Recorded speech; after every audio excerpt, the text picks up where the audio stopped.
আমরা সকলে এটা চাই যে আমরা যেন সব সময় ভালো কাজ করতে পারি, আল্লাহ সুবহানাহু ওয়া তাআলার দ্বীনের ওপর কায়েম ও দায়েম থাকতে পারি, কিন্তু আমরা পারি না। শয়তান আমাদেরকে কুমন্ত্রণা দেয়, আর শয়তান কুমন্ত্রণা দিবে, এটা স্বাভাবিক। আপনার অন্তরে শয়তান কুমন্ত্রণা দিচ্ছে, আপনি খারাপ কাজ করতে ইচ্ছা করছেন, ইচ্ছা প্রকাশ করছেন, শয়তানের কুমন্ত্রণায় কুমন্ত্রিত হচ্ছেন, তার মানে আপনার অন্তর সুস্থ, আপনার অন্তর এখনো পর্যন্ত ভালো আছে। কারণ যার অন্তর খারাপ হয়ে গেছে, যে গুনাহ করতে করতে তার অন্তর একদম কালো হয়ে গেছে, অন্তরে মোহর লাগানো হয়ে গেছে, সেই অন্তর তো আর কুমন্ত্রণাও দিবে না, সেই অন্তরে শয়তানও আসবে না, আর সেই ব্যক্তি খারাপ তো নিজেই হয়ে গেছে। তো আপনার অন্তরে শয়তান এখন পর্যন্ত কুমন্ত্রণা দিচ্ছে মানে আপনার অন্তর সুস্থ, আপনার অন্তর এখনো পর্যন্ত ভালো আছে।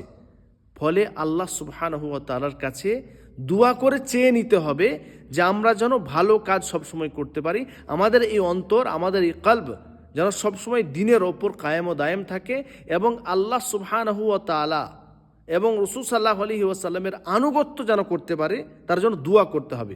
আল্লাহ রাসূল সাল্লাল্লাহু আলাইহি ওয়াসাল্লাম তিনি সব সময় এই দোয়া করতেন, সব সময় তিনি বেশিরভাগ যে দোয়াটি পড়তেন, আনাস বিন মালিক রাদিয়াল্লাহু তাআলা আনহু তিনি বলেন যে আল্লাহ রাসূল সাল্লাল্লাহু আলাইহি ওয়াসাল্লাম তিনি সব সময় এই দোয়াটি অধিকাংশ সময় তিনি পড়তেন। আমি আপনিও সব সময় অধিকাংশ সময় এই দোয়াটি পড়ার চেষ্টা করব।